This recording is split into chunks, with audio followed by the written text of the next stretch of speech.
Assalamualaikum warahmatullahi wabarakatuh. Perkenalkan, saya Bagas Febrianto, mahasiswa Fakultas Hukum UPN Veteran Jakarta.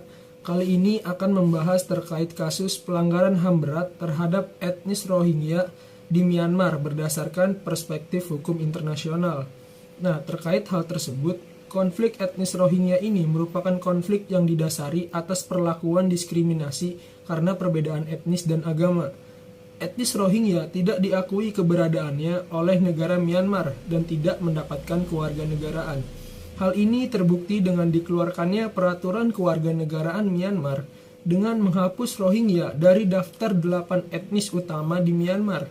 Selain itu juga, Presiden Myanmar yaitu Thein Sein melakukan pengusiran pada etnis ini dengan mengatakan dalam forum internasional bahwa Rohingya are not our people and we have no duty to protect them. Presiden Thein Sein juga menginginkan etnis Rohingya dikelola oleh UNHCR atau ditampung di negara pihak ketiga. Selain itu, Presiden Thein Sein menyebut etnis Rohingya sebagai a threat to national security. Pernyataan yang dilakukan oleh presiden tersebut berdampak buruk bagi etnis Rohingya yang tidak hanya berasal dari pemerintah saja, tapi juga dari masyarakat Myanmar. Konflik tersebut dibiarkan oleh pemerintah Myanmar untuk melegalisasi tindakan pemerintah Myanmar untuk mengusir etnis Rohingya dari negara Myanmar. Masalah pelanggaran HAM berat yang terjadi di Myanmar merupakan salah satu masalah yang sangat serius di dunia ini, karena bukan hanya berdampak negatif bagi masyarakat yang berada di wilayah Myanmar saja, melainkan berdampak pula pada negara lain. Selain itu, pelanggaran HAM berat ini bukanlah perkara yang mudah untuk diselesaikan. Oleh karena itu, perlu perlakuan serius dalam menangani masalah ini dan harus adanya kerjasama dari organisasi perdamaian seperti PBB dan negara-negara lain.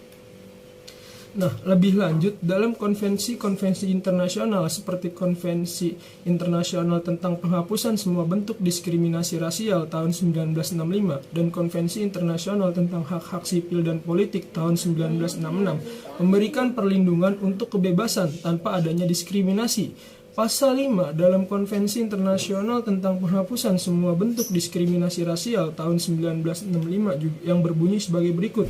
Untuk memenuhi kewajiban-kewajiban dasar yang dicantumkan dalam pasal 2 konvensi ini, negara-negara pihak melarang dan menghapuskan semua bentuk diskriminasi rasial serta menjamin hak setiap negara untuk setiap orang tanpa membedakan ras, warna kulit, asal bangsa.